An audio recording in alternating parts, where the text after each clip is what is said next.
Esta conferencia comenzará a grabarse.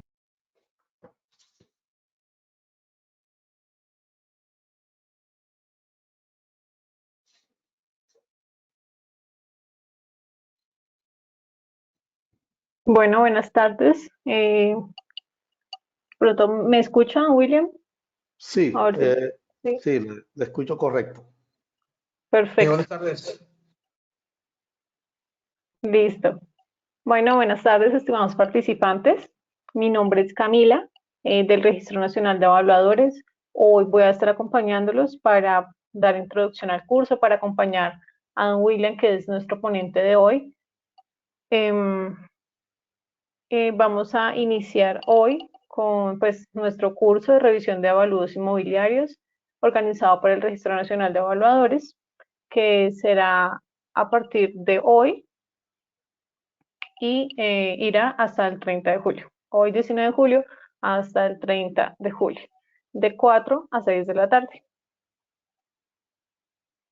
Permítanme un segundito que estoy arreglando acá la pantallita.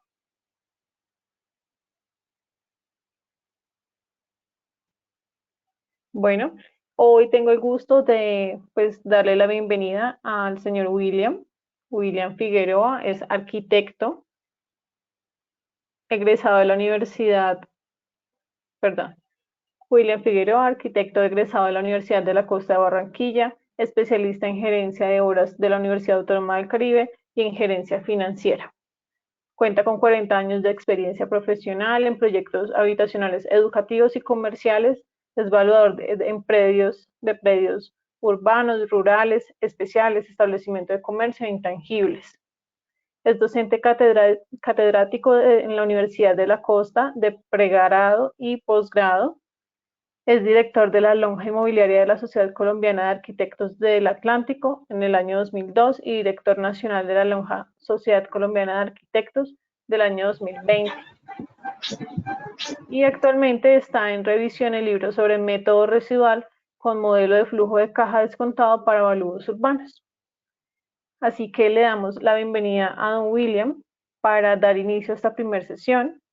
Por favor, les quiero recomendar a todos los asistentes, pues para que no haya problemas de conectividad y demás, apagar sus cámaras, silenciar sus micrófonos.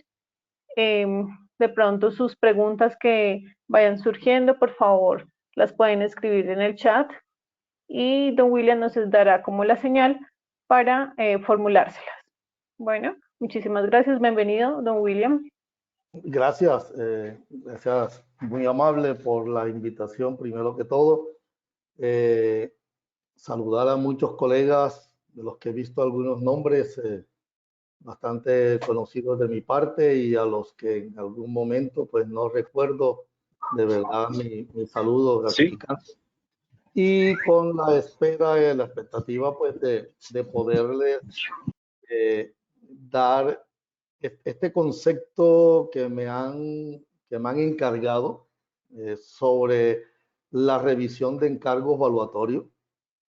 Es un tema, bueno, bastante apasionante, un tema con un marco legal amplísimo, desde la parte, digamos, desde la estructura de las resoluciones internas del país hasta lo que podría determinarse la importancia del Plan Único de Cuentas y en su parte específica lo que hablaríamos como políticas contables. Es un tema que hemos venido analizando desde hace muchos años, y me llevó incluso a la posibilidad de escribir este libro que será el último tema que vamos a hablar sobre técnica residual, un tema bastante amplio. Y tomaremos de todas maneras también otros ejemplos ya existentes de libros sobre el método, específicamente método comparativo del mercado, escrito por el ingeniero Jairo Mora y su esposa Rosa Gómez, es un libro que tiene una editorial del doctor Cavalli, muy conocido de pronto de muchos de ustedes.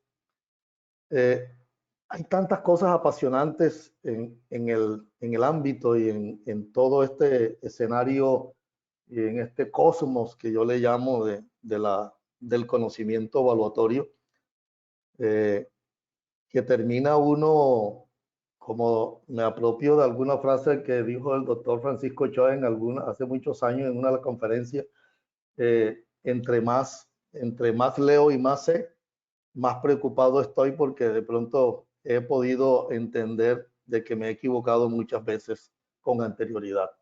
Yo creo que ese pensamiento y esa idea del doctor Francisco Ochoa, pues cabe a muchos de nosotros, si no a todos, que en su contexto hemos tratado de ir estructurándonos y de ir capacitándonos poco a poco en este gran mundo de los avalúos. ¿Me permites compartir pantalla? ¿Me das la...? Sí, señor, ya dejo de presentar el mío.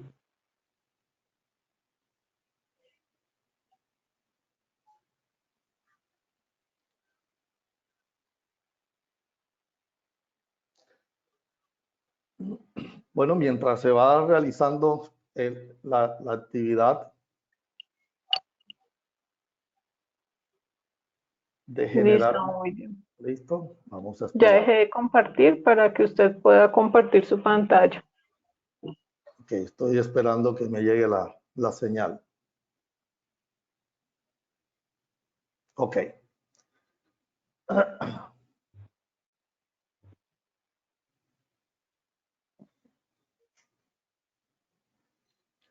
Bien, el tema a tratar como tal es de toda la estructura que se va a ver en este curso, revisión de avalúos inmobiliarios. El tema que me corresponde es básicamente el encargo evaluatorio. Dentro de ese concepto de ese encargo evaluatorio,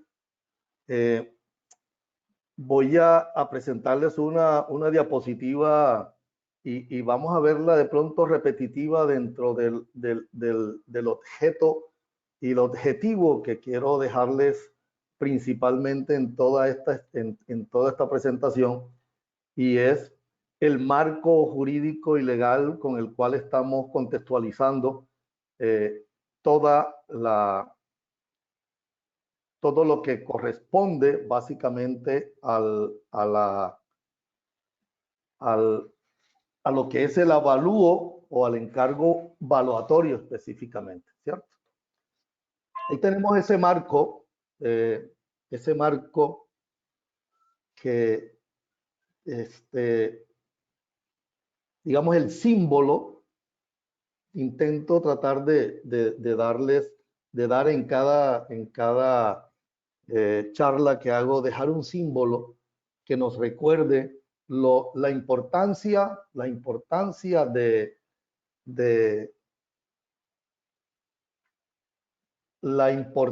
que tiene para todos determinar lo que es el marco normativo y el marco legal. Miren, yo les quiero dejar esta figura. ¿Aló? ¿Aló? Sí, se escucha bien, don William. Ok, entonces apaguen los micrófonos, por favor. Entonces, digamos, miremos esta figura de esta niña, ¿cierto? Y a veces, y siempre he observado que a través de todos estos 30, 40 años de estar en este ámbito, de ir aprendiendo permanentemente el concepto evaluatorio, desde el año 1980, que tuve la oportunidad de hacerlo aquí en Barranquilla a través de un curso internacional de un mexicano que tuvimos, pues yo tuve la oportunidad de poderlo hacer y fue cuando me di cuenta que detrás de eso había tanta información y estábamos apenas en el año 80. Hoy en día todo lo que ha todo lo que ha podido avanzar. Y le quisiera dejar esa primera imagen tanto a los colegas que en un momento dado estén interesados en vincularse a esta linda profesión. Ya no es un oficio, es una profesión como tal. Entonces que creo que si nosotros duramos una profesión estudiando 5 años para hacer un pregrado en este arte del avalúo, podemos durar toda nuestra vida y todavía seguimos aprendiendo. Pero fíjense que a veces logramos ver los avalúos más con un concepto más técnico y de pronto no viendo este concepto jurídico y casi que tapamos unos de nuestros objetivos y nuestros ojos, evitando o considerando que en un momento dado hay algo que no es muy importante desde el punto de vista cualitativo y jurídico, y nos vamos más a la normatividad. Y ese marco legal, que es todo ese cuadro que estamos viendo, tiene unos 2 pilares fundamentales, ¿cierto? Tiene unos 2 pilares fundamentales. Y quiero que quede eso en nuestra mente, porque derivado de eso es que nos convertimos en crear un hábito, y nos enamoramos cada día más de lo que es un encargo evaluatorio o lo que es el avalúo como tal. Esos 2 pilares está enmarcado dentro de ese marco legal un concepto jurídico, ¿ya? Una estructura jurídica, ¿correcto? Que esa estructura jurídica nos llega a la reglamentación. Todo lo que nosotros tratamos de hacer, todo lo que está enmarcado dentro de la parte evaluatoria, tiene que estar, tiene y debería, como dice la norma internacional, la IBS, pues debería, yo diría casi que tiene que estar reglamentado, tiene que estar reglamentado. Nos tenemos que absorber totalmente, convertirnos en esos cuasi abogados, naturalmente que me excusen nuestros colegas abogados si los hay asistentes. No se trata aquí de ser abogados. Nosotros tampoco podemos entrar en el marco del derecho. Simplemente lo que nos invita la norma legal, ese marco legal, es que tenemos que tener un conocimiento de las estructuras con las cuales nos guían a poder nosotros determinar un valor con un encargo evaluatorio. Y ese encargo evaluatorio tiene una reglamentación, las reglas. Hay un concepto que muchas veces se ha dado a malas interpretaciones y de pronto en discusiones con algunos jefes que he tenido en el área de la construcción, y les digo, las reglas no se cambian. Una política puede ser variable si el gerente dice, pues cambio esa política o la ajusto en el momento. Pero una regla, por favor, cierre el micrófono, pero una regla es inalterable, hay que cumplirla. Y la resolución 620, si nos vemos abocados a cumplir un avalúo, un encargo evaluatorio basado en la resolución 620, de la misma forma que puede ser basado en o con base a la IBS 2020, que es la norma internacional, y dentro de esas dos vamos a encontrar un marco jurídico también y una reglamentación que son las políticas contables. Y ese otro pilar que es de norma, que es el que realmente muchos de nosotros es el que más nos gusta, más, y en este campo hay arquitectos, ingenieros, somos muy técnicos, ¿cierto? Si hay economistas, pues también a veces son un poco técnicos sin aislarse un poco de la reglamentación. igualmente pueden haber administradores, igualmente puede haber ingenieros de sistema, igualmente va a haber, todo esto es un ámbito interdisciplinario importante. Y cada vez este ámbito interdisciplinario nos lleva y nos conlleva a que no seamos ciegos de esos dos pilares que nos hace interpretar lo que es el avalúo. No, ni seamos, ni evitemos taparnos un ojo dentro de la reglamentación jurídica y seamos más técnicos, pero de la misma forma tampoco seamos ciegos de que no tenemos un marco legal.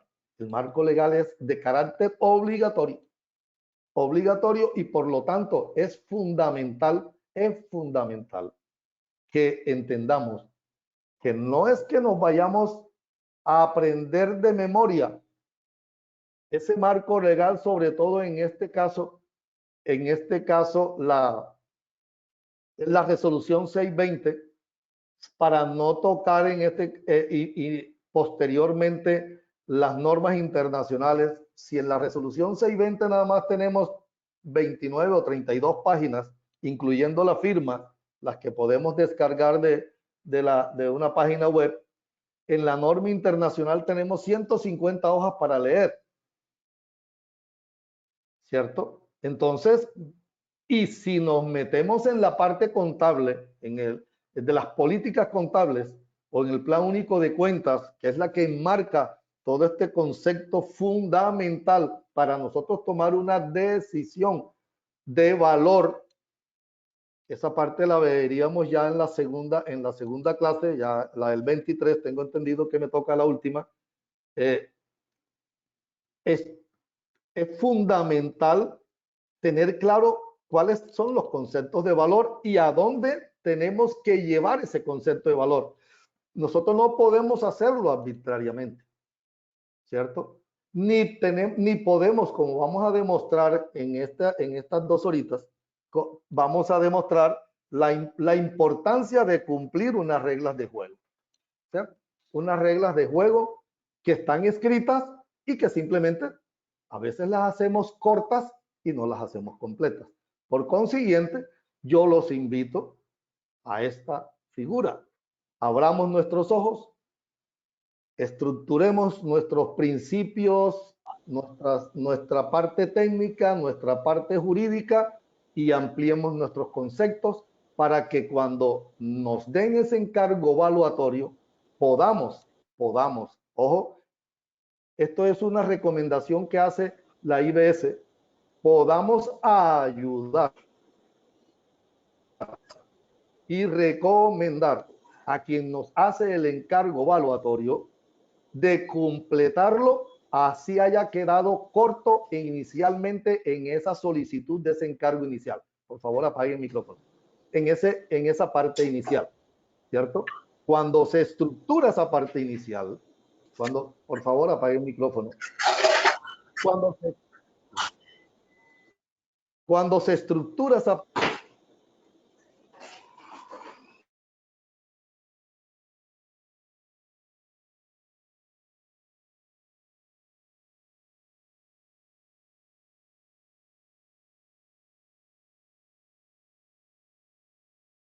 Ahora, cuando se estructura esa parte inicial, que ya estamos viendo con nuestros propios ojos abiertos, toda la parte jurídica y la parte normativa dentro de este marco legal, hay una recomendación que hace la norma internacional. Aunque vamos a aplicar nuestro procedimiento más sobre la resolución 620 que la IBS 2020, pero ella nos recomienda, y no es tampoco irrelevante su recomendación, muy relevante su recomendación, que muchas veces nos hacen un encargo evaluatorio y ese encargo evaluatorio al momento que comenzamos nuestro proyecto va mucho más allá de lo que realmente se puede tratar de determinar en el valor final. Por lo tanto, no es malo poder regresar a nuestro solicitante y ayudarle a determinar ese encargo evaluatorio dentro de ese marco. Puede ser de políticas contables, o puede ser dentro del marco jurídico, o puede ser dentro del marco de las normas. Y entonces, una vez eso esté determinado, se amplía, pero se aclara para que el encargo evaluatorio, un mal encargo evaluatorio, nos puede generar en un momento dado un efecto contrario del valor que queremos esperar, ¿ya? O del que lo va a recibir cuando nos quiera preguntar cuál era el objetivo en el cual queríamos llegar. Eso es fundamental. Por eso quería dejarles esta diapositiva fundamental en esta presentación. ¿Qué pasa? Nosotros tenemos una reglamentación que el Estado mismo nos ha propuesto y es la resolución 620 del 2008. Dentro de esa resolución 620 del 2008 tenemos una serie de capítulos que nos identifican el compromiso que tenemos. Nos identifica el compromiso que tenemos. El que me atañe en esta charla va a ser la controversia sobre los avalúos. Pero es importante tener claro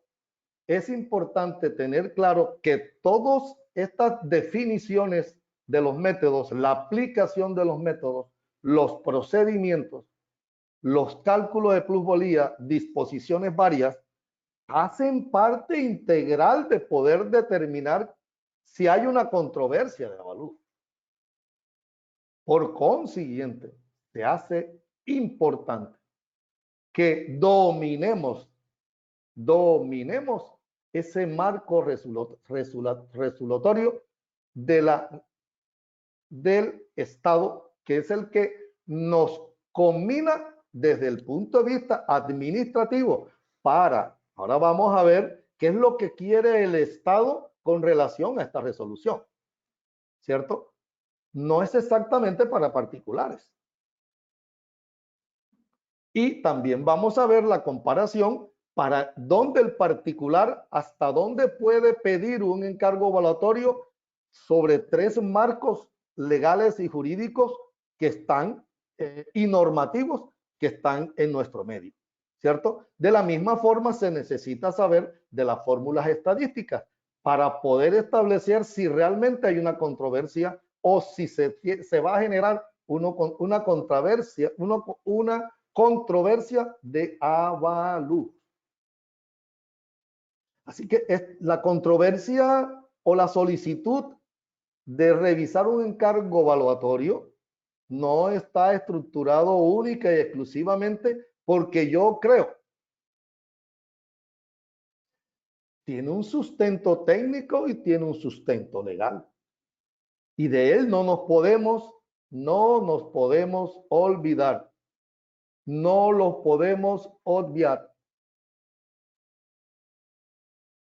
Y esa controversia de avalúos está estructurada como una revisión de avalúos y como la impugnación de los avalúos. O sea, así como alguien pide que se revise un avalúo, ¿cierto? Porque haya un concepto al cual no lo comparta, también está el concepto de la impugnación de los avalúos. Yo puedo hacer un avalúo y alguien puede en su momento no estar de acuerdo. Hay un ejercicio, ojalá esté por acá presente alguno de los colegas. Hay un ejercicio que se hizo con una empresa particular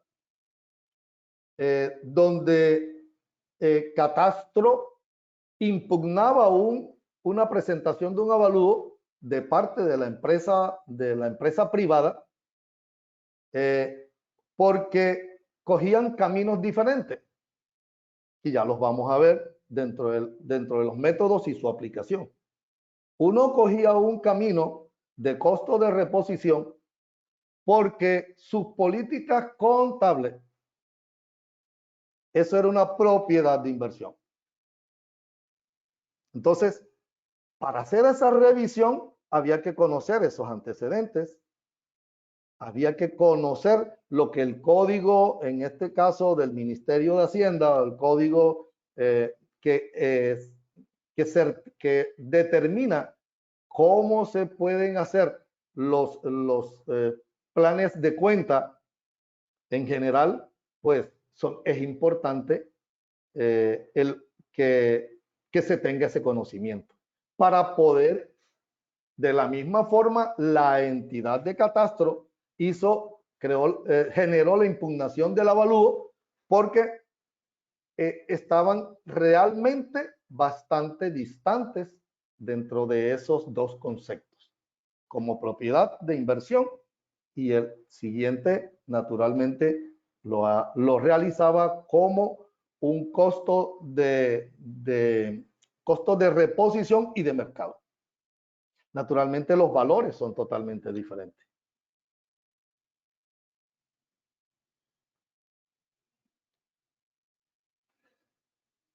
Pero ¿qué dice la resolución 620 en su primer considerando? Que es de suma importancia tener unificados procedimientos, y por eso se genera la resolución 620, porque cada uno en su pasado o en su presente, que todavía lo hacemos, consideramos tener la posibilidad de de hacer avalúos dentro de un contexto diferente. Y la ley y la resolución 620 dice que para realizar los avalúos especiales puedan contar, pero que ese avalúo es especial. Los avalúos especiales son la estimación comercial que solicita el Departamento Administrativo de Catastro Distrital. Ojo, de catastro distrital o municipal o en este caso el IGAT a nivel nacional. Van dirigidos específicamente para los municipios, departamentos específicamente, para realizar compra y venta o arrendamiento de bienes inmuebles. Como tales específicos, avalúos especiales.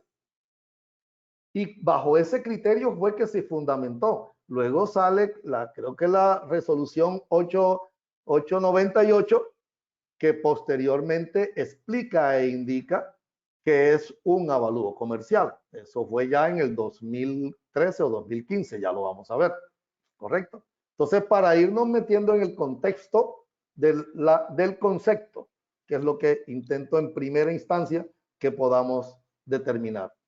Les decía que el Código Tributario es el conjunto orgánico. ¿Por qué es importante determinar y meternos en este ámbito del Código Tributario? Porque la contabilidad y la tributación que hace el Estado está fundamentada en los conceptos de propiedad de inversión, ¿cierto? O propiedad, planta y equipos.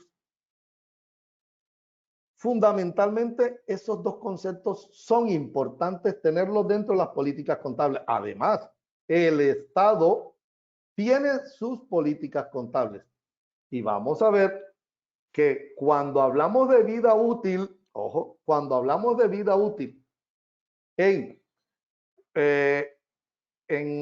proyectos del Estado y vida útil en la resolución 620 del 2008, se habla de 70 y 100 años. Pero esa vida útil en otros proyectos de tipo privado, naturalmente u obligatoriamente no son 70 y 100 años.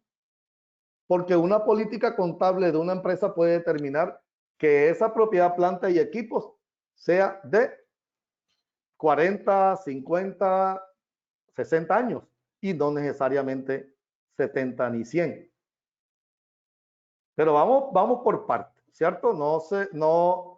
Vayamos teniendo alguna pregunta al respecto para poder ir contestando ahorita que terminemos este primer segmento que vamos a tocar del método de mercado.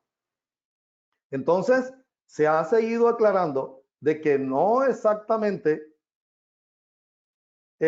la vida útil es la única que dice la resolución 620. La vida útil la que le dicen las políticas contables de las empresas privadas. Naturalmente que si la resolución 620 está realizada por el Estado, lo más seguro es que las políticas contables de las entidades del Estado estén basados en 70 y 100 años. ¿Por qué? Porque el Estado no hace inversiones tan a menudo ni las cambia permanentemente, porque lo que requiere exactamente es que su inversión dure mucho más tiempo, ¿cierto? Sea mucho más estable en el tiempo. Su vida útil esperan que sea mayor. La vida útil posiblemente para una entidad privada o para una empresa privada puede ser o igual que las que determina la resolución 620, de la misma forma pueden ser diferentes. Me apropiaría de un ejemplo que puso un conferencista en una, hablaba de los intangibles en una charla de la lonja de aquí de Barranquilla, y decía que había una entidad en la cual era, es el evaluador casi de cabecera. Las propiedad, planta y equipo, las edificaciones, las tienen a 45 años y por lo tanto la política contable le dice que las tiene que depreciar a 45 años, no a 60, ni a 70, ni a 100. Por lo tanto, la política contable es importante que en un momento dado de un cargo evaluatorio para una empresa e incluso para el mismo Estado, preguntarle cuál es su política contable para poder hacer la depreciación de los bienes, sobre todo bienes muebles y bienes inmuebles. ¿Correcto? Entonces, en una empresa privada, las políticas contables son responsabilidad de los gerentes y de las juntas directivas, ¿ya? O de la administración. Mientras que una política contable en el país, la última que estableció fue la resolución 533 del 2015, ¿ya? Y es la Contaduría General de la Nación a través de esta aplicación APC Colombia, generó esa, ¿cómo es? Genera la forma en que las políticas contables se tienen que aplicar a las entidades del Estado. ¿Cómo se recomiendan? ¿Cómo se miden? ¿Ya? ¿Cómo se recomiendan? ¿Cómo se miden? ¿Correcto? Eso es fundamental e importante. Así que no es solamente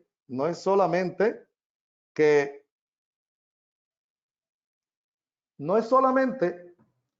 esas políticas contables sean para las entidades privadas. No. Observemos que también es para las entidades públicas y que los bienes inmuebles o edificaciones, en caso dado, o bienes muebles, equipos, propiedad, planta y equipo, que también el Estado tiene propiedades de inversión. Entonces, no es lo mismo evaluar un bien como propiedad, planta y equipo que un bien como propiedad de inversión. Además, si va a salir a la venta o va a hacerse como una desinversión o en su defecto enajenación, como dicen nuestros abogados. Por lo tanto, la revisión de avalúos, ahí lo dice, no quiero quedarme tanto, todo esto está en la resolución 620, pero quiero hacerles la precisión para que los que en un momento dado no hayan tenido la oportunidad de hacerlo o de leerlo, estoy seguro que muchos de los colegas que están aquí presentes ya lo han hecho. y quería hacerle esa precisión. Si se trata del primer caso, dice, se definirá el método aplicable y si hay lugar a ello dispondrá la realización de un nuevo avalúo en el método adecuado. Esto que estamos viendo aquí, igualmente lo podemos ver en entidades privadas. Unas lonjas se reúnen porque pueden estar naturalmente en desacuerdo por una metodología utilizada, y ahí es donde aplica muchas veces lo que llamamos el avalúo corporativo. Y el avalúo corporativo no es otra cosa, sino que lo que hace un evaluador independientemente pueda un equipo evaluar para poder determinar las correcciones que de ellos sea necesario. No somos infalibles en equivocarnos, ¿cierto? No somos infalibles en equivocarnos. Por lo tanto, si señalan errores, si hay lugar a ello, dice, pues dispondrá de un nuevo método o un nuevo desarrollo del método que sea lo mejor aplicable a ese avalúo. Por consiguiente, ese equipo interdisciplinario, en este caso de los avalúos corporativos, o en este caso de que un juez determine que o una parte de un juicio donde haya posiblemente métodos diferentes, el juez pueda considerar que requiere un tercero para poder establecer quién de las partes tiene razón, o en su defecto, si ambos pueden estar equivocados. Todo eso es posible. Sin embargo, debido a eso, el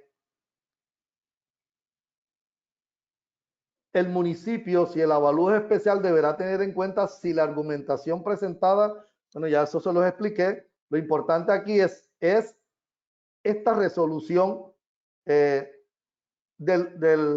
Agustín Codazzi, ¿cierto? Donde dice para que la siguiente resolución fue para intervenir en los procesos judiciales, ¿cierto? Que la revisión de avalúos y del artículo 34 y el artículo 36, que las pasamos anteriormente, lo que tratábamos era de ver que siempre se llamaba al Agustín Codazzi. El Agustín Codazzi les dijo, bueno, pero esperemos un momento. Ya aquí hay un marco jurídico que está reglamentario, que son las ERAs, las entidades reguladoras de avalúos, ¿cierto?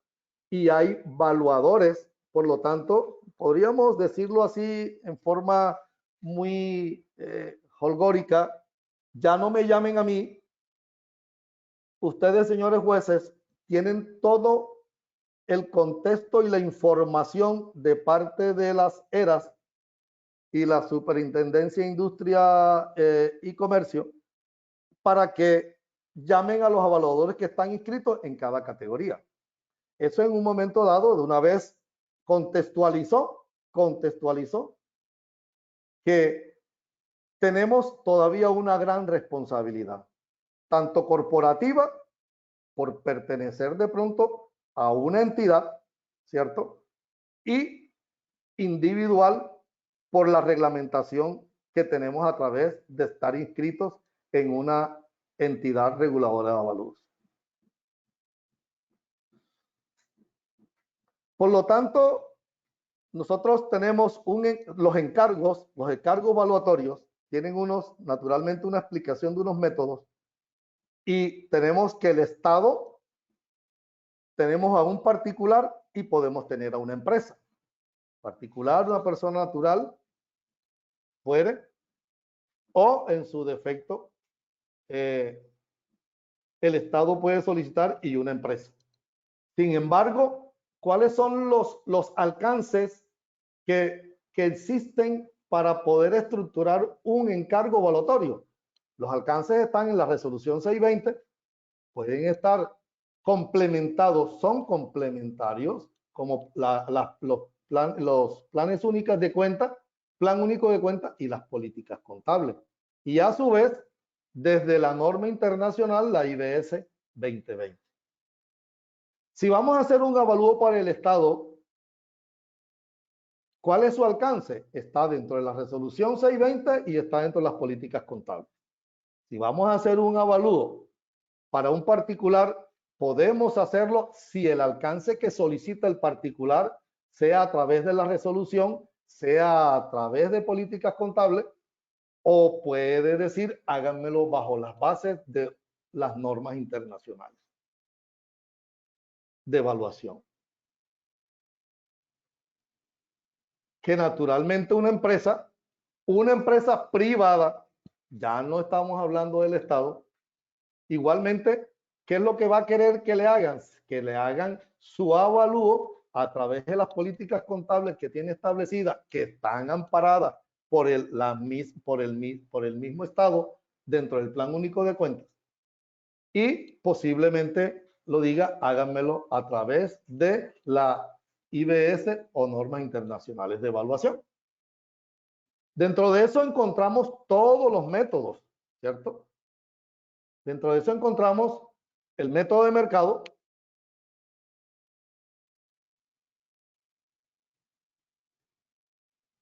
pero el método de mercado tiene 5 consideraciones que a su vez ahí es donde quiero llegar, para que veamos lo que nos determina el método de mercado.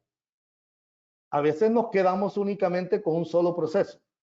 Y por eso voy a dejar dentro de esta diapositiva una recomendación bibliográfica.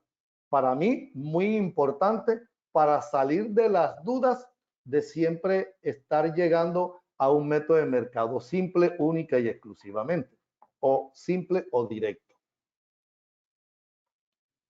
Y dentro de ese método de mercado dice la resolución 620 que la encuesta solo se usará para comparar en eventos que no exista nada con qué comparar. Pero para tal fin es necesario calcular medidas de tendencia central y la más usual es la media aritmética.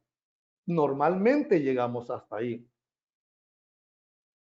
Normalmente llegamos hasta ahí. ¿Cierto? Y calculando la varianza y el coeficiente de variación. Si ese coeficiente de variación y esa varianza nos da la determinación de lo que dice la 620, que son 7.5 por encima, mayor o menor, ese valor de estudio de mercado que hicimos es aceptable, ¿cierto? Sin embargo, existen, y esta es la competencia que nos da, ¿cierto? Buscamos unas tablas, creamos una tabla de inmuebles comparativos, buscamos una muestra, hacemos la media, nos da un valor de media, ¿cierto? Si ese valor se da, ojo, que puede suceder lo que estoy poniendo en este ejercicio, en esta muestra. Ojo, quiero explicar, ustedes en el transcurso de este curso van a ver ya la estructura específica de cada método, que hay otros panelistas que lo van a presentar. Como esta es la revisión del encargo evaluatorio, lo que pretendo tratar de hacerles llegar a los que no tengan la experticia, ¿cierto? De que este valor por encima o por debajo, o el valor más mediático o no, todavía puede ser corregido cuando el coeficiente de variación, ahí está, sea de más o menos 7.5%. A veces, y con la excusa de los que en un momento dado, y esto va básicamente para los no expertos que nos estén acompañando, no es recomendable ni es ético tratar de acomodar las medidas que corresponden a esa investigación de mercado, porque tratamos de a veces de acuñarlas a ese porcentaje, ¿cierto? Para poder, cuando hacemos de pronto muestras muy pequeñas, y nos tocaría básicamente volver a salir a hacer otras muestras si realmente estamos dentro del concepto de buscar una muestra comparativa que me acerque a ese valor. Sin embargo,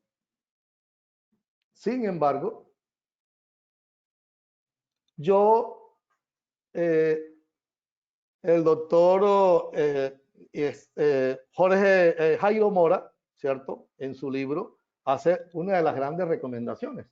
No quiere decir que ese mercado, porque este valor que tengo aquí, un ejemplo, y este valor que está aquí, que estoy viendo que está muy por encima, voy a descartarlo arbitrariamente. Lo ideal es realizar el modelo de coeficiente de tipicidad para poder establecer que aquellos valores que están saliendo mayor a 1, ¿cierto? O a menos 1, serán los valores que tomaré ya en definitiva y podría determinar por qué con un coeficiente de tipicidad estoy descartando dentro de la muestra de mercado, estoy descartando porque no llegué a ese 7.5 que me están pidiendo.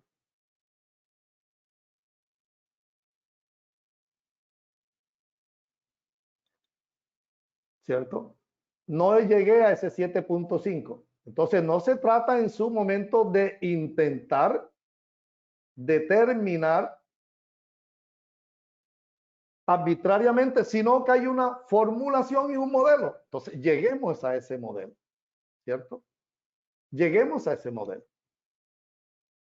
Y llegamos a ese modelo a través de un coeficiente de tipicidad y escogemos dentro de ellos exactamente los valores que representan ese coeficiente de tipicidad que están por debajo o por menos. Por lo tanto, sí recomiendo, pues naturalmente, y hay 5 modelos más, 4 modelos más fuera de este, ¿cierto? ¿Ya? Por lo tanto, es recomendable que se pudiera determinar en un momento dado, conseguir adicionalmente que el coeficiente de tipicidad realmente me determine cuáles son los valores que debo descartar.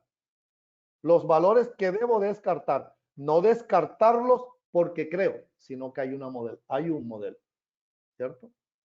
Porque muchos hemos caído en ese error.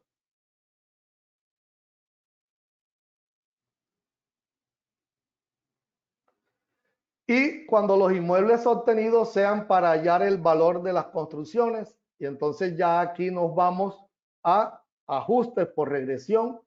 Por lo tanto, es necesario que por lo menos el ajuste para 3 ecuaciones, ver capítulo, ahí está y se tomará la más representativa. Yo me iría un poco más allá. Yo me voy más allá y recomendaría lo siguiente. Que en este texto, yo lo recomiendo porque de verdad es muy académico, excesivamente académico y como diríamos de pronto acá los costeños, a prueba de bobo. Y creo que en algunas conferencias también en el interior, siempre lo dicen los conferencistas, tenemos que hacer las cosas a prueba de bobo. ¿Qué es lo que pasa? Que a veces llegamos solamente hasta este método. Teniendo naturalmente 1, 2, 3 y 4 métodos más. ¿Cierto? Y 4 métodos más. Yo los invito, pues, si realmente ha dejado la pregunta de que si estamos cumpliendo con ese procedimiento a mayor para un mercado, se requieren por lo menos mucho más de esas tres de esas tres muestras, ¿cierto? De esas tres muestras que nos está solicitando la resolución 620. Quisiera una o dos, tres preguntas al respecto, si las hay, con relación a este primer tema del método comparativo del mercado. Don William, tenemos una pregunta hasta el momento de Sí. Frank Olivares y dice: los errores cometidos deben ser demostrados por el revisor ante el emisor de la tasación. ¿Quién define al final a quién darle la razón? Correcto, es que la razón exactamente la da la persona que, en este caso, como les decía, si es una tasación que se está haciendo, que tomó la decisión alguien que está afiliado, un ejemplo, a una lonja, a la Sociedad Colombiana de Arquitectos, a la RNA, a la Sociedad Colombiana de Evaluadores, y presenta un avalúo porque lo llamaron en él de forma independiente. Ahí, ¿cuál es el mejor camino? El primer camino, pues me voy a mi asociación, presento ese encargo evaluatorio o ese avalúo para que pueda ser revisado y poderle dar también, en primera medida, una respuesta acorde como corporativa al que me hizo la solicitud. O en su momento el solicitante puede dirigirse, ojalá pudiera hacerlo de forma directa a la asociación. Es que por eso es la importancia de estar asociado. A veces esperamos la asociación como algo que solamente que recibo de ella. Pero si yo estoy asociado, estoy recibiendo permanentemente retroalimentación. Y si tengo una duda, tengo a quién recurrir. Y si quien me solicitó la avalúo quiere tener la tranquilidad de que lo que le presenté fue el camino expedito y adecuado, ¿qué forma mejor de decirle: dirijámonos directamente a nuestra asociación y pidámosle una revisión del avalúo que yo le hice? Y listo. En el caso de los jueces, pues los jueces buscaban anteriormente y se iban al IGAP. El IGAP hoy en día les está diciendo: hombre, ustedes tienen otros evaluadores que ahí tienen la lista y de acuerdo a la especialidad, búsquenlo para ver si de pronto les lo saca de la duda. Pero el derecho de asociación creo que es la parte más importante que tenemos para dejar claridad en una diferencia de un encargo evaluatorio que haya alguna duda. Es mi punto de vista. Gracias, don William. Don William, tenemos otra preguntita de Rosa Elvira Prieto Riaño y nos dice: cuando en un avalúo se presentan 3 muestras únicamente, ¿es válido o se debe mejorar el estudio de mercado ampliando la muestra? Es válido. Si nos vamos al marco legal, la norma dice mínimo 3 muestras, pero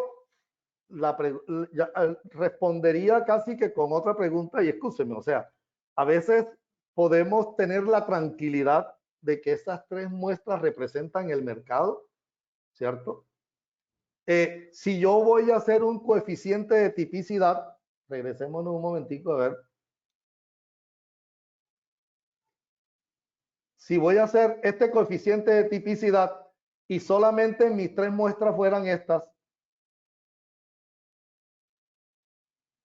me quedo solamente con 2 muestras. O de pronto mis 3 muestras son estas, la segunda, tercera y cuarta. El coeficiente de tipicidad me está diciendo que solamente quedó una y por lo tanto es 1.414.000 pesos. Pero fíjense que miren el valor que nos está dando como muestra, 1.337.000. Eso es relativo, ¿cierto? Ahí va a tomar la decisión y es lo que define el encargo, que es un avalúo, el criterio del evaluador. Por lo tanto, entre más muestras haya, yo soy de la práctica de que ampliar el número de muestras. Ampliar el número de muestras, no quedarnos solamente con las 3. Esa es mi recomendación. Derivado incluso del ejercicio que también tiene y ha desarrollado muy bien nuestro colega del libro que les estoy recomendando. Listo, William. Por último, tenemos una tercera pregunta de Carlos Zamudio. Dice, aun siendo los mismos datos dependiendo del método utilizado, podemos obtener resultados distintos. ¿Qué tolerancia es aceptable en esta variación? La que dice la ley. En este caso, si es para... Ahora, esta tolerancia también hay que entenderla, está basada únicamente para la resolución 620. Si de pronto usted hace un estudio evaluatorio basado de pronto en la norma internacional, que no está exigiendo un valor de una desviación, un coeficiente diferente o más bajo o más alto, que no lo establece, pues puede demostrar que aunque está mayor que la resolución 620 que dice 7.5 por encima o 7.5 por debajo, ¿cierto? Si es bajo la resolución 620, tiene que cumplir esa reglamentación obligatoriamente. No hay, está determinada en el artículo del método residual. Ahí no hay nada que hacer y se tiene que cumplir, porque ese es el marco jurídico que tenemos ahí, ¿cierto? Si por alguna razón a través del estudio y amplió la muestra y la desviación sigue siendo mucho mayor, pues en este caso, si la desviación sí, perdón, el coeficiente y la desviación siguen siendo mayor, pues está demostrando de que hay una fluctuación muy grande, pero porque usted amplió la muestra y está demostrando con criterio y con investigación que el 7.5 no va a poder de pronto ser el punto de equilibrio. Sin embargo, para eso está, cuando tengo una gran muestra, ¿cómo es? El coeficiente de tipificación. Si aplico el coeficiente de tipificación, seguro voy a encontrar el resultado que pretende la norma por encima o por debajo de 7.5.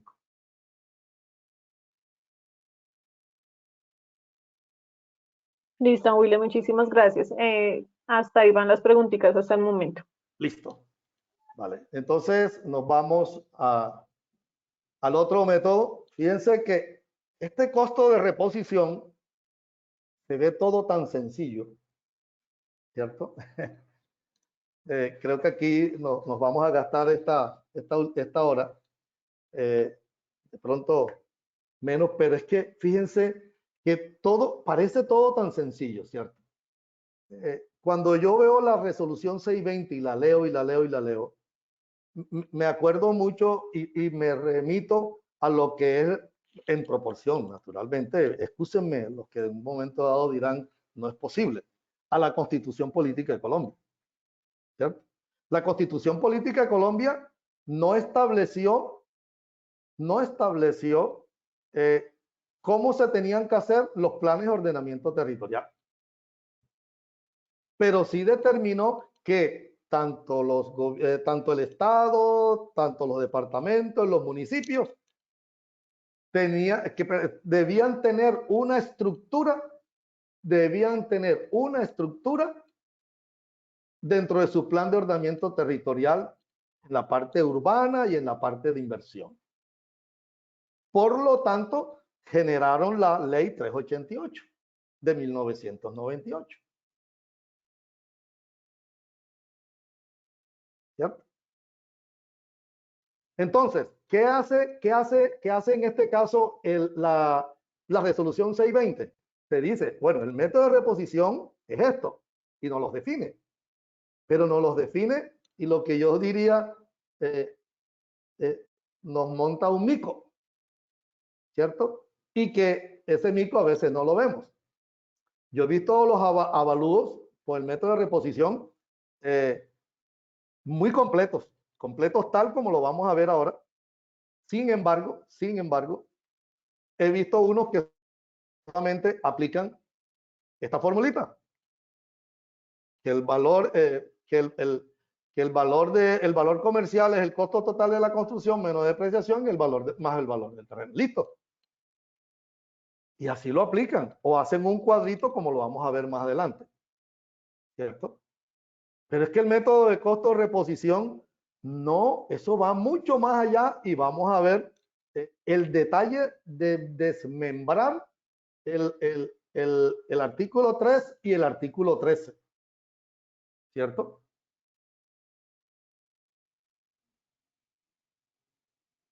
Pero miren lo que dice el artículo 13. Miren lo que dice. Se debe, y lo que está subrayado en azul, lo que está resaltado en azul, se debe entender por costo total de la construcción. Miren que el artículo 3 dice el costo total de la construcción, pero allá el artículo 13, que es la aplicación, dice lo que se debe entender como costo total de la construcción. ¿Ya? Pero William, eso es la cosa más sencilla que tú has dicho, estás repitiendo lo mismo. Pues yo voy a llegar a este análisis. Y si estamos repitiendo lo mismo, de verdad, excúsenme, pero es que estamos cayendo, casi todos caímos y hemos caído en esta falta de análisis. Por eso quise presentar esta charla.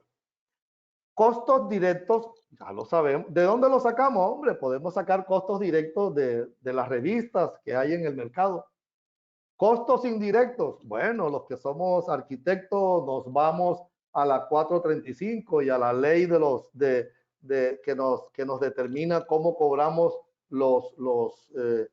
cómo cobramos los honorarios, ¿cierto? Cómo cobramos cuánto se paga por una venta de un predio y sacamos todos los costos indirectos, los costos financieros, bien, y establecemos y el banco nos dice que, o el cliente, que los costos financieros están tasados en DTF más tantos puntos, o en el IBR, en fin, cualquier estructura que nos puede dar la entidad financiera a la cual estamos averiguando o el cliente. Y los de gerencia de proyectos, y nos vamos a una información y montamos toda la estructura de una gerencia de proyectos, naturalmente. Todo dependiendo del tipo y uso del activo. Ya aquí vamos a entrar, ya mira que ya no estamos hablando de inmuebles, ya quiero tocarles una palabra que generaliza más y es activo de ese inmueble, de esa propiedad, de esa empresa, perdón. Ya puede ser empresa del Estado, puede ser particular o puede ser una empresa privada. Pero, ¿dónde está el mico que muchas veces no hacemos? ¿Y por qué consideramos, y ahí es donde vienen muchas preguntas,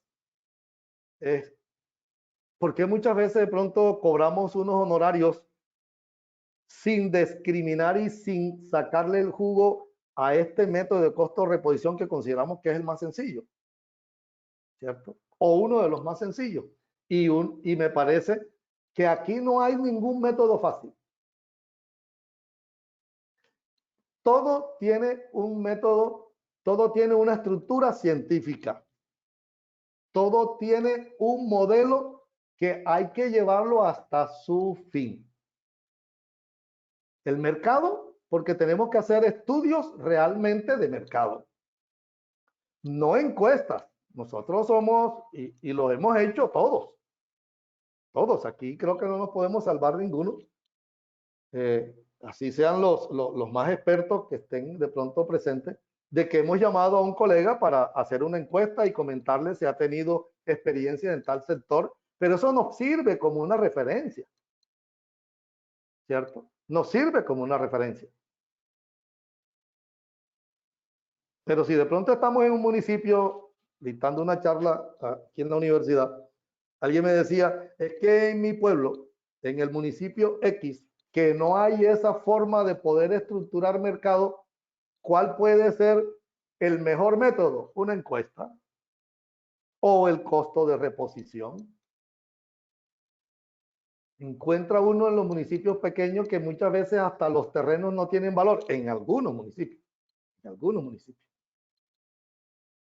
¿cierto? Pero entonces dice, y que debe incurrirse para la realización de la obra. Ojo, miren, es después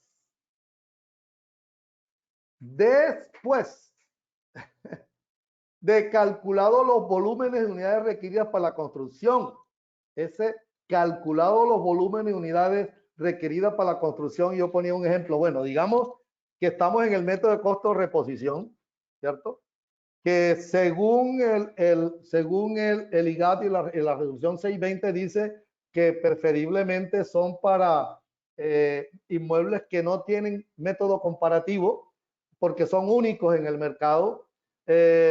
Vamos a ver un hospital, vamos a ver un estadio, vamos a ver una institución educativa.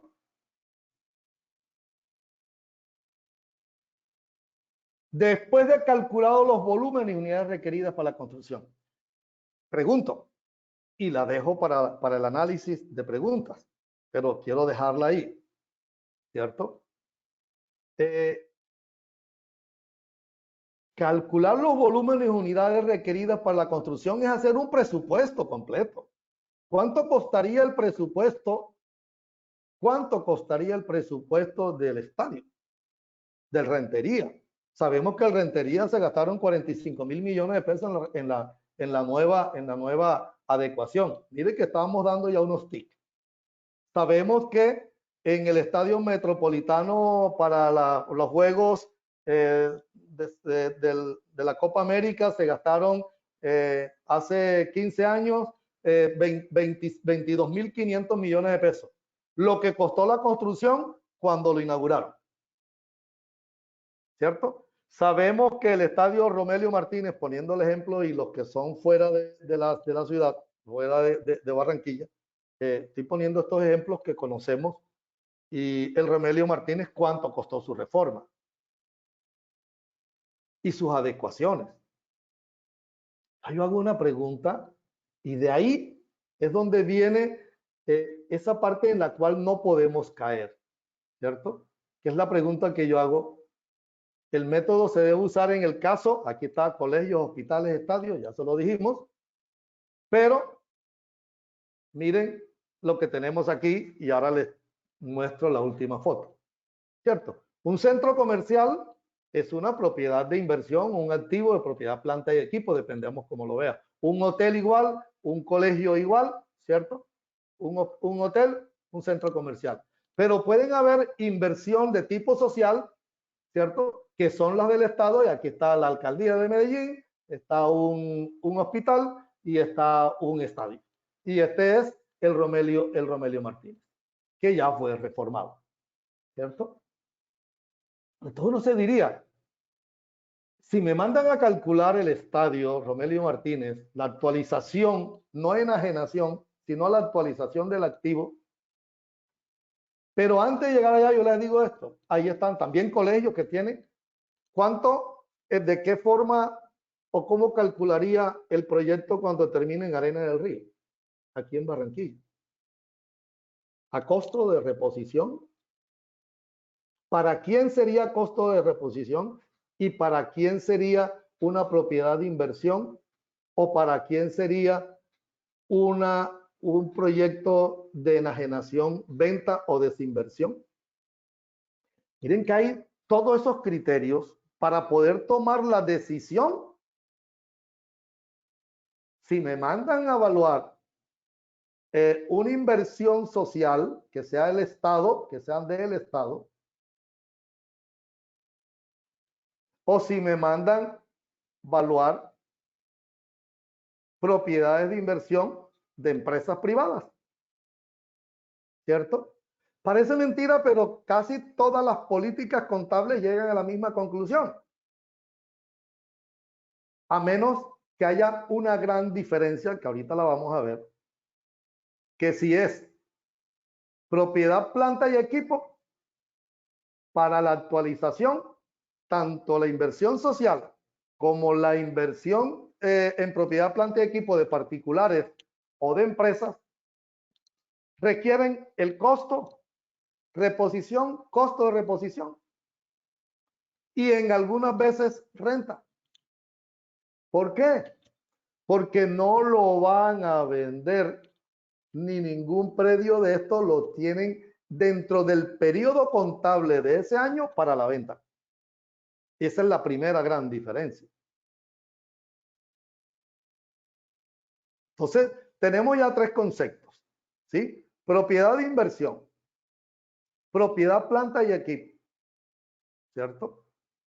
Que pueden ser que se solicitan los encargos volatorios para, se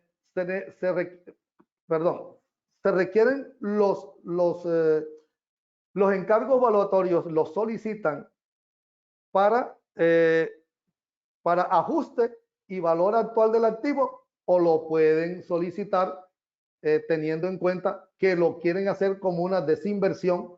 Una desinversión, pues aclarar, no es otra cosa que poner en venta o enajenar un predio para poder actuar para poderlo tener como capital de trabajo o flujo de caja que se necesiten porque tienen algunas cuentas por pagar normalmente o porque quieren cambiar ese activo por otro y entonces pues lo venden para poder de pronto hacer algo mejor.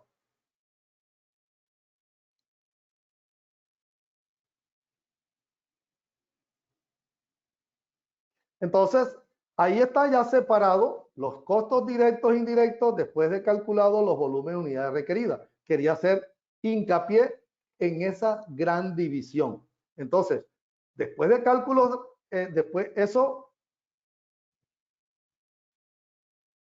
a esto normalmente llegábamos. O sea, ojo, no quiero que se me malinterprete lo que estoy presentando en el sentido de, sino que esto es realmente lo que muchas veces establecemos, pero yo diría, los costos directos, si me tocara revisar un avalúo por aplicando la resolución 620, ¿cierto? Preguntaría, ¿de dónde sacó los costos directos? Si es un hospital. Y es un hospital de 50 camas, pero el costo directo del hospital de 100 camas es otro. Y el hospital y la clínica es totalmente diferente. No es comparable. Y vuelvo a otro análisis. Y seguro que ya ahí lo vamos a ver. ¿Quién me tiene que entregar esa información y qué debo pedir para esa información si voy a actualizar un predio que requiere valoración independiente, valoración de un presupuesto?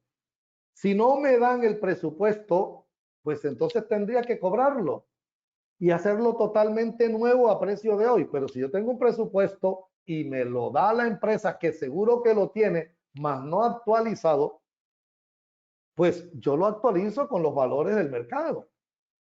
Ahí sí puedo irme a las revistas que me dan una guía y le pongo los valores actualizados. Y doy el valor del costo directo. Ya teniendo los costos indirectos, me queda mucho más fácil tasar los costos indirectos. Y mucho más tasar los costos financieros. Para valorar, ¿por qué? Porque este tipo de proyectos no están constituidos para tasarle utilidades. Porque son proyectos para ponerlos al servicio de la empresa principalmente o al servicio de la comunidad. Principalmente, claro. Entonces, no podemos quedarnos solamente con esta condición.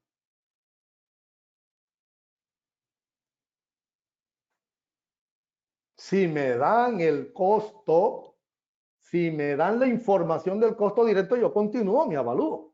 Pero si no puedo hacer el costo directo porque no tengo la información, pues yo tendría que, si voy a hacer la revisión del encargo evaluatorio, ¿de dónde sacaron los costos? Para que ese hospital hoy cuesta tanto, menos la depreciación que tendrá que darse.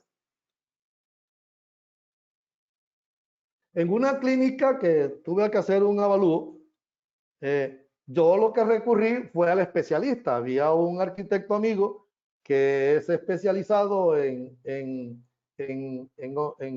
arquitectura hospitalaria y naturalmente de acuerdo a sus presupuestos, pues me estableció y me dijo, bueno, aquí tienes entonces saqué la fuente. ¿Por qué? Porque estaba valorando unos sectores de la clínica, no toda la clínica. Entonces, cada sector de clínica con una fuente de unos presupuestos que no tenían pues las entidades que me solicitaron, pues busqué al especialista. ¿Cuáles son los costos para el área de cirugía? Los costos son estos. ¿Cuáles son los costos para el área tal? Son estos. Para habitaciones son estos. Todos los costos son diferenciales. Y no podemos utilizar un solo costo general para todo. Por lo menos los costos directos, por lo menos debemos separarlos por hitos.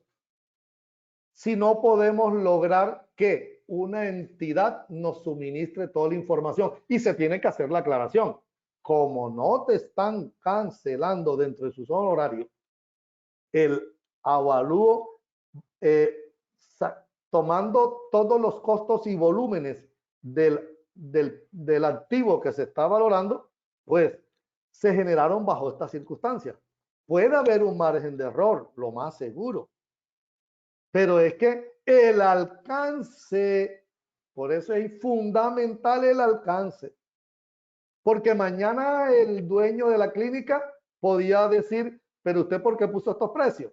Ah, porque es que yo le pedí, aquí tengo el correo donde le dije, facilíteme la información de los costos que usted ha generado, ¿cierto? Para valorar de su empresa, para valorar esa propiedad de propiedad, planta y equipo.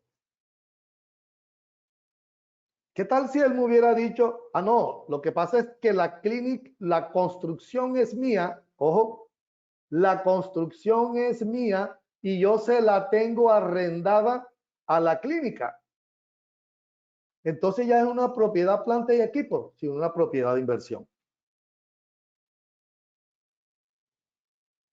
Por lo tanto, la clínica no puede solicitar el avalúo del predio porque esa clínica no es de él, sino que él tiene unos gastos para mantener la clínica. Eso es otro procedimiento. Por lo tanto, el que tiene que solicitar el valor de la clínica a costo, si fuera el caso, es el dueño de la clínica, el de la construcción.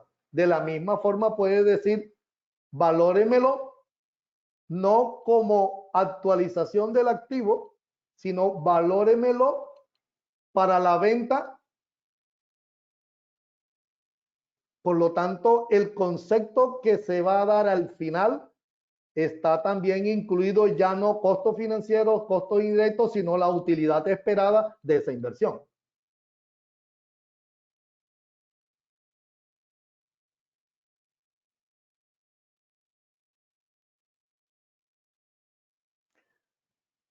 Y la otra, ese es el presupuesto que tenemos que hacer. Después de calculado, después, es que esta palabra es fundamental. Y luego salimos con un presupuesto.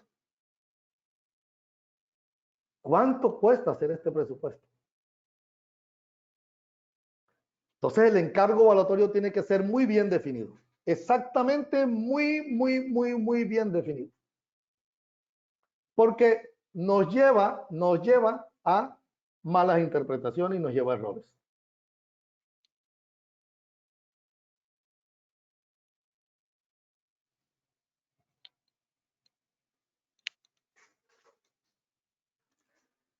Y el artículo segundo, ahí, bueno, ahí estamos, nos quedamos aquí en el método alguna pregunta con relación al método de reposición.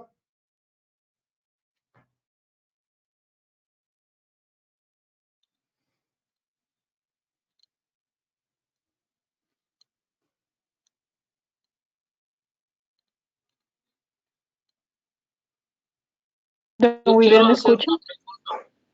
Ahora sí le escucho, dígame. Gracias, perdón, tenía mal como el internet. Qué pena. Vamos a formular las preguntas acá por el chat, como se está haciendo, y en orden de llegada las voy leyendo. ¿Listo? Muchísimas gracias. Bueno, don William, la primera pregunta que tengo es de Tonio Henry Fuentes Saavedra y pregunta, cuando una construcción cumple su vida útil pero está en buen estado de conservación, ¿qué edad se debe tener en cuenta? Como ejemplo, una construcción autoportante de 70 años y ya tiene 73 años de vida. Correcto. Bien, interesante, bien interesante. Las estructuras de las políticas contables, ¿cierto? La política contable, pues usted en un momento dado tiene 70 años, 73 años, a los 70 años ya la depreció, ¿cierto? Quedó depreciada totalmente, pues hace un avalúo de actualización, ¿cierto? Y ¿qué es lo que sucede? Que como ellas a su vez van teniendo, deberían tener posiblemente unas actualizaciones de mejoras, esas mejoras automáticamente se van metiendo y se van incluyendo como costo en el valor de la construcción que se está tasando, del activo que se está tasando. Si por alguna razón es recuperable la inversión y alguien desea comprarla, lo que sucede es que ahí en ese momento usted valúa el predio al valor de reposición que tenga en el estado de deterioro que no afecte su uso. Entonces, si hay un deterioro, ahí es donde empieza a utilizarse algunas metodologías en la parte de reposición, pues algunos utilizan específicamente Fitto y Corbini, que está en la resolución 620, la resolución 20 también, 620, dice que pueden utilizar la depreciación lineal, ¿cierto? Y esa puede ser un modelo, pero si alguien está interesado en poder o en la empresa que está interesada en reevaluar su predio, su reposición para llevarlo a nuevo y hacerle unos ajustes, lo haría y por lo tanto ya se haría al costo de reposición con las reparaciones requeridas.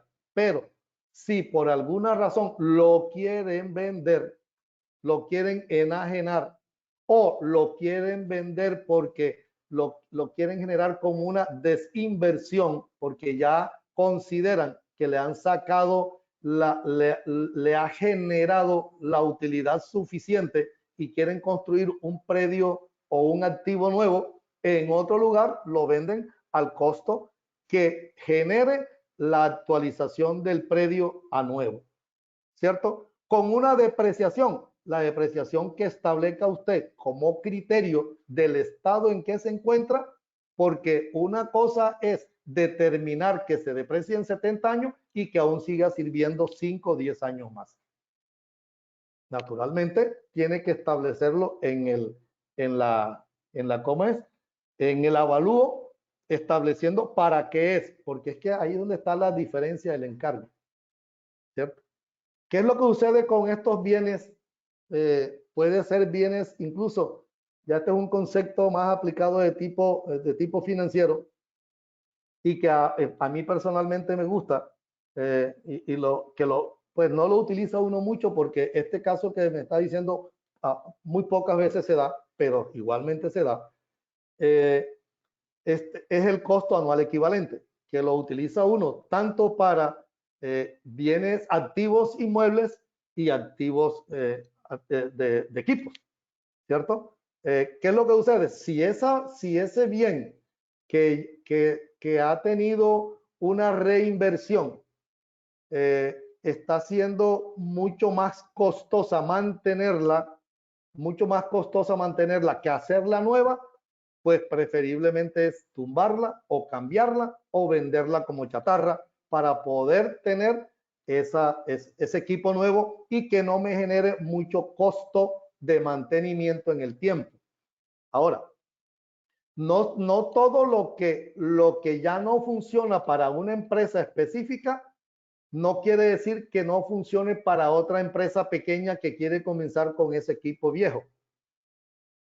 Pero no es que por ser viejo no se vaya a poder utilizar, porque el rendimiento que necesita la empresa que lo tenía ya no va a ser de tantas unidades para tener su punto de equilibrio financiero en el tiempo, sino que necesita un equipo de mayor rentabilidad o de mayor productividad y que al actualizar el que tiene puede salir más costoso que comprar uno nuevo. Entonces, fíjese que todo esto va engranado en una conversación mutua entre el solicitante y nosotros como evaluadores. Yo no soy evaluador, digamos, de equipos, pero cuando tuve la oportunidad de hacerlo, lo hacía bajo el costo anual equivalente. Además, es un modelo que tienen los evaluadores que trabajan en evaluación de equipos y es un elemento financiero fabuloso y fantástico, amén del mercado o la obsolescencia del bien como tal, que en un momento dado, por ser tan obsoleto, ya tiene 0 pesos en el mercado, aunque para usted puede pasar también que aunque para la empresa no se haya depreciado en el tiempo la totalidad del activo, puede quedar obsoleto y ya el valor razonable en el mercado es 0. Entonces, todo eso hay que investigarlo para poder determinar el valor. ¿Sí? Gracias, don William. La siguiente pregunta la hace Jaira Mora y dice, buenas tardes. Para equipos utilizados en las fábricas de cemento o maquinarias de las canteras, uso en empresas privadas, ¿cuál es la vida útil recomendada para aplicar el cálculo de la depreciación? La misma respuesta, o sea, lo primero, que la vida útil está establecida en las políticas contables. E incluso una empresa, por pequeña que sea, si está organizada de verdad, tiene políticas contables. De tal forma que la entidad o la empresa que le está subcontratando, a su vez, para aceptarle la depreciación del equipo, tiene que saber cuál es su política contable para poderle aceptar que dentro del valor de la recuperación de ese equipo en el futuro está considerado dentro de ese plan único de cuentas que estableció y que mostró para poder establecer, valga la redundancia, el valor que genere ese equipo en el tiempo y si le acepta la depreciación y le está aceptando la depreciación. Al momento de la depreciación la podemos ver desde 2 puntos de vista también, pero ya desde una estructura financiera. Y es, si lo vemos como inversión, porque yo puedo tener un equipo como inversión, más no como un activo que lo vaya depreciando de acuerdo al número de producción de unidades o al número de años que está determinado para su uso. ¿Ya? Y hay muchos modelos. Por lo tanto, es importante que si voy a contratar, y más con unas empresas de estas que tienen tercerización de este tipo, pues naturalmente necesitan saber cuál es su estructura contable y sus políticas para poderle aceptar en un momento dado por qué usted está depreciando el equipo en 5, 10, 15 años. ¿Ya? ¿Y por qué se lo está poniendo en 10, 15 años si realmente ese equipo está estructurado para que pueda durar 25? Adelante. Vale, don William. Don William, Carlos Amudio pregunta, Se puede utilizar costos de construcción del sector público para usarla de referencia para un avalúo del sector privado, ejemplo, un colegio o una clínica. Si son semejantes, porque yo puedo tener una clínica y un colegio semejante, ¿cierto? En su estructura, ¿cierto? Pero si yo, bueno, si el compañero, no sé si es de por acá de la costa de Barranquilla, si yo cojo el colegio Liceo Cervantes, colegio San José y el colegio, ¿qué le digo? Y el otro colegio grande acá, pues hay muchos, o el colegio alemán, ¿cierto? Que fueron, pues sobre todo el colegio San José y el colegio alemán, que fueron comprados por entidades privadas para construir edificaciones de propiedades de inversión, como centros comerciales. Entonces, no es posible que yo coja la estructura del colegio San José de pronto con la igualdad del colegio, de los macrocolegios que ha hecho ¿cómo es? Que ha hecho el Estado y los municipios en los diferentes, municipios y departamentos del Estado. Entonces, normalmente, primero, el terreno. El terreno que puede estar cogiendo, que cogió de pronto pies descalzos, ¿sí? No es igual al terreno que escogió en este momento el Colegio San José o el colegio alemán, ¿cierto? Entonces, ahí arrancando de ese punto, y creo que en la segunda jornada les voy a mostrar un ejercicio que se hizo en un colegio en el que lo tengo igual en el 2005 para poderles mostrar unas circunstancias derivadas específicamente de los problemas para tomar esas decisiones, ¿cierto? Entonces, si no es razonablemente igual. Si son semejantes, entonces si yo cojo un colegio de los macrocolegios que se hacían, que se han hecho, perdón, que se hicieron, excúsenme, que se hicieron por parte del Estado con unas condiciones muy buenas, ¿cierto? Pueden haber cosas semejantes, pero fíjese que están todas en un solo piso y las otras están de pronto en 2 y 3 pisos, ¿cierto? Las instalaciones posiblemente pues son semejantes, pero con unos acabados diferentes, pero prácticas y objetivas. Entonces, pues no tiene, aunque son prácticas y objetivas, el resultado es beneficio que va a generar, ¿cierto? Que es lo que interesa al final. Pero si yo voy a hacer una inversión, que es lo que de pronto no nos alcanza ya para esta ponencia de hoy, sino para la próxima, o si nos da, pues lo vemos en el Excel. Eso naturalmente, ¿qué nos determina?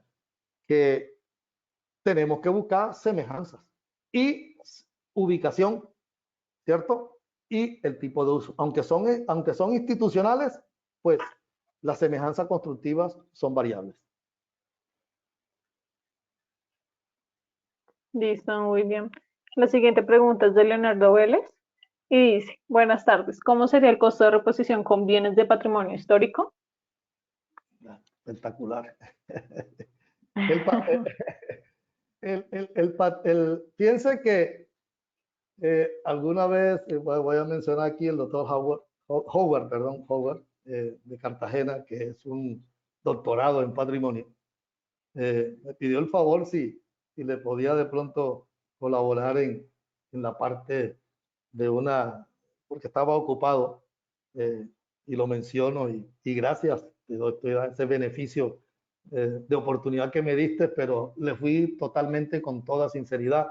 Le dije, Howard, si me pones en la parte cuantitativa para demostrarte desde diferentes ángulos que el valor de ese bien desde el punto de vista patrimonial, cuánto vale desde mercado, cuánto vale desde la renta, desde reposición y desde técnica residual, y especialmente de técnica residual, doctor, con mucho gusto le colaboro.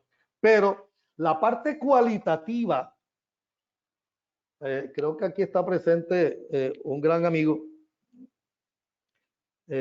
Sergio, y él tiene una teoría que yo siempre la acuño. La acuño bajo también dos criterios.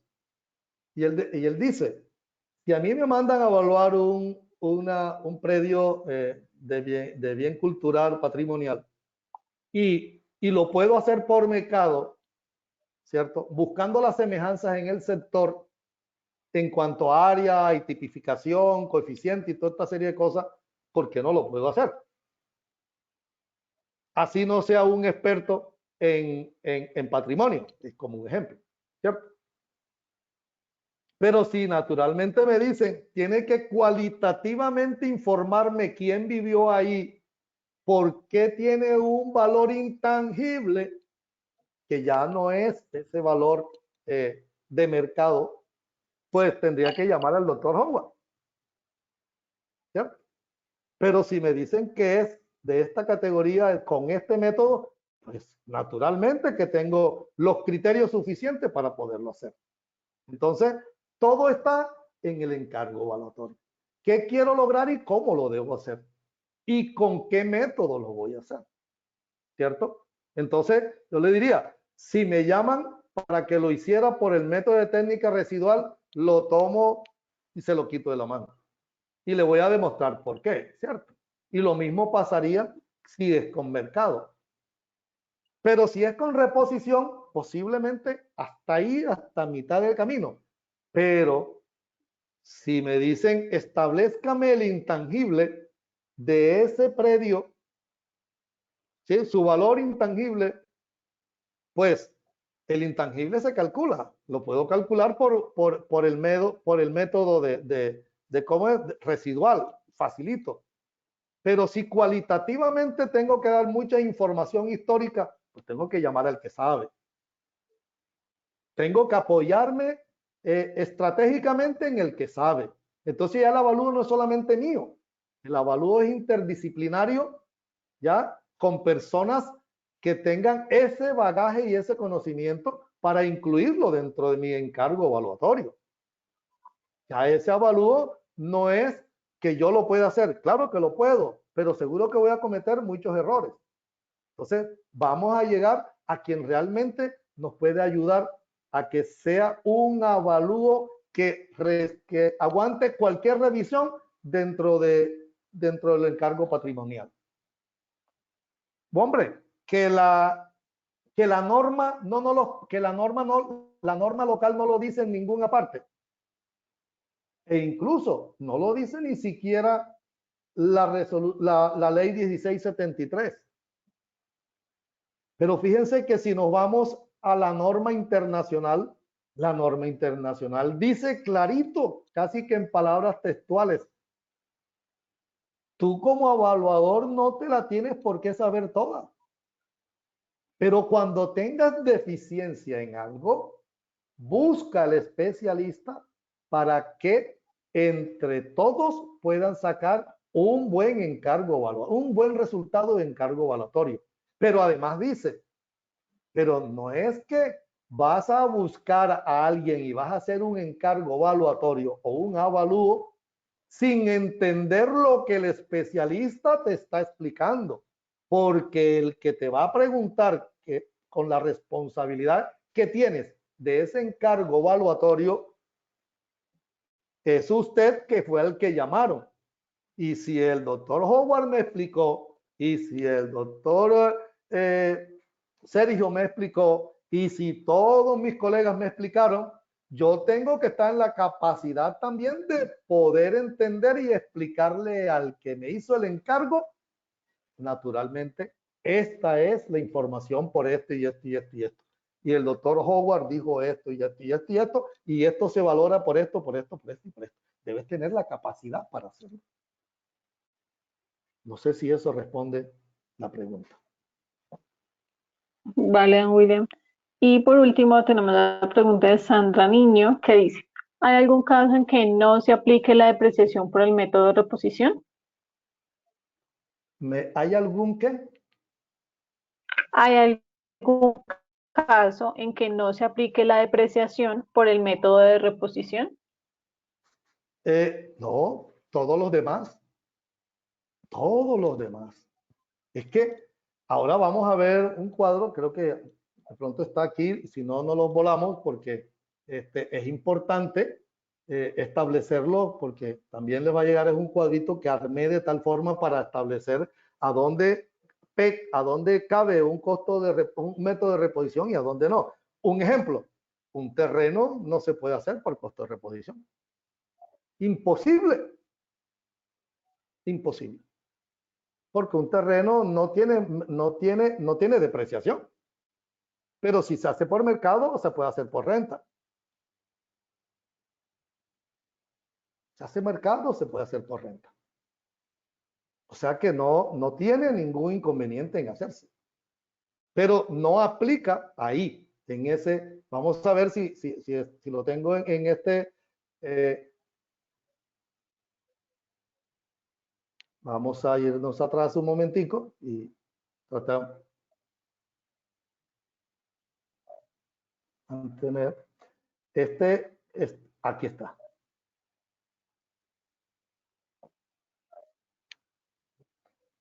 ¿Cierto?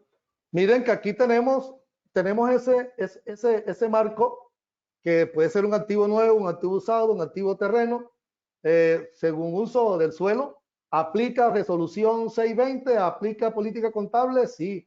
La vida útil aplica para uno, pero la que aplica para política contable es la que determina la política contable.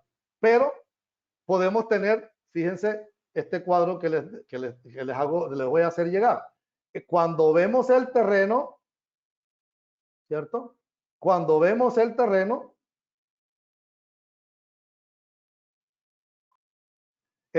es mercado renta y residual.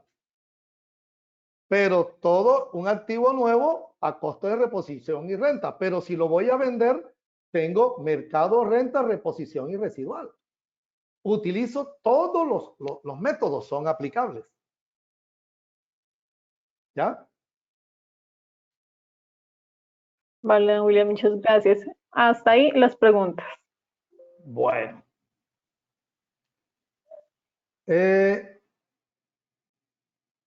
Bien.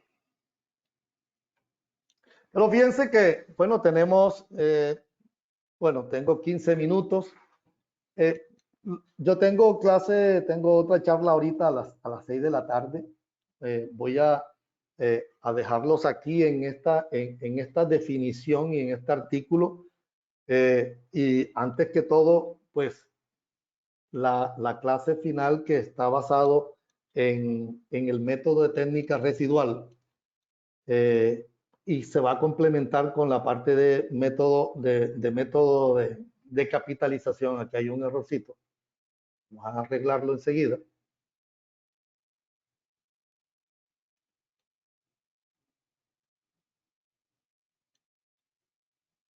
Método de capitalización, ¿cierto? En esta estructura que vamos a ver y que la utilizamos mucho para determinar el valor del avalúo con solo identificar una renta que en muchos casos igualmente a veces la hacemos un poquito arbitraria, ¿cierta? Pero que tiene una razón de ser, ¿cierto? Una razón de ser. Entonces, ya para estos conceptos, por eso los dejé de último, todos estos conceptos de método de capitalización y renta y el de renta residual, y que vamos a ver, a mostrarle la estructura de un modelo de renta residual, que es el objeto básicamente de la investigación y mi libro sobre método de técnica residual. Está ya pues en revisión para salir, si Dios lo permite, al mercado este mismo año, si se puede. Esto determina, caramba, un conocimiento un poquito más amplio y cómo podemos desmembrar cada uno de las definiciones del método de técnica residual. Y remito nuevamente a lo que decía, el método de técnica residual solamente nos ponen una fórmula de valor presente neto igual a la sumatoria de los ingresos sobre 1 más I a la N. Pero es que eso es solamente una formulita. Eso es, digamos, en comparación lo que es la Constitución. Pero desarrollemos esa Constitución, desarrollemos esa fórmula, ¿cierto? Y muchas veces buscamos lo que definen como el método estático, método residual estático. Un método residual estático es muy parecido al método de reposición cuando tenemos que hacer presupuesto. Lo que sucede es que un método residual estático, cuando las cosas se conocen a la vista, un ejemplo, todos los días se hacen apartamentos, todos los días se venden apartamentos, todos los días se hacen casas, todos los días se venden casas. No todos los días se hace un estadio, no todos los días se pone en funcionamiento una clínica, no todos los días se hace un colegio, no todos los días se construye una arena del río que va a costar en valor inicial 400.000 millones de pesos. 400.000 millones de pesos. Miren, yo tengo una foto un montaje que hice para dejarlos ahí.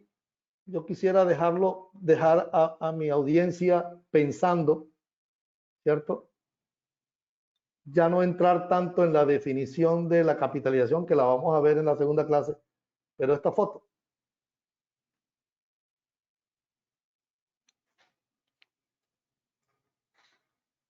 ¿Cuánto costó el puente Pumarejo? 785.000 millones de pesos.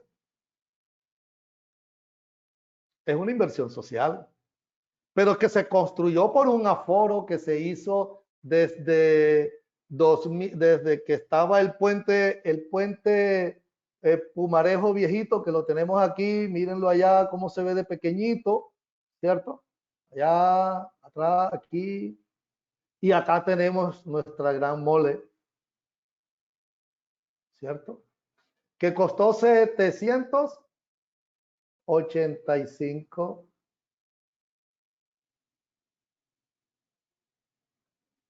mil millones de pesos. ¿Pero cuánto costó este señor? 220 millones de dólares. Cualquier semejanza es pura casualidad. O sea, que este señor, y ahí se los dibujé con los dos deditos, está soportando el peso en valor de lo que tuvo que invertir nuestro Estado para darnos pase hacia un puente, sobre un puente hacia otros departamentos, ¿cierto? Interactuar entre nuestros países, y costó 220 millones de pesos. ¿Por qué? Porque tiene un valor intangible. Piense, y ahí toda esa marca, todo queda reglamentado básicamente en un solo. Les quería dejar esa foto como una versión de análisis de todo lo que podemos hacer. No es el concepto de lo que queremos ver en esta, pero es una propiedad, es un bien que tendríamos que evaluarlo desde qué punto de vista. ¿Cuánto me costaría evaluar en este momento el puente Pumarejo? Sé que costó 785.000 millones de pesos, pero a su vez costó 785.000 millones. En ese momento, ¿a quién tengo que buscar? Ya no es un arquitecto específicamente, tengo que buscar un ingeniero, que podamos evaluar los tensores, que podamos evaluar el concreto, que podamos evaluar las juntas de construcción, en fin, esto es interdisciplinario. Entonces quería dejarles esa como esa inquietud, esa inquietud, ¿cierto? Esta es la parte de la otra semana.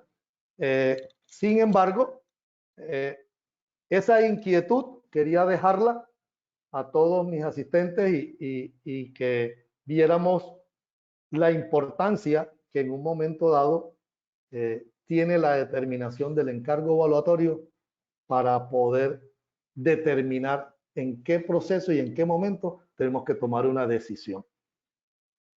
¿Alguna pregunta en este momento? Todavía nos queda pues, unos 2, 5 minutos, sí, con mucho gusto.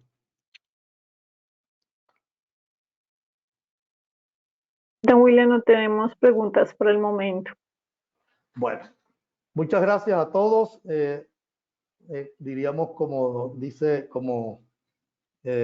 hay un pasaje bíblico cuando Jesús hizo el primer milagro en el matrimonio de un amigo y dejó el vino de último, no lo puso de principio.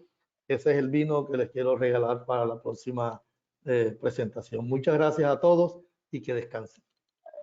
Bueno, William, muchísimas gracias a nuestros participantes también por asistir, por acompañarnos en el curso. Damos por finalizada la sesión de hoy.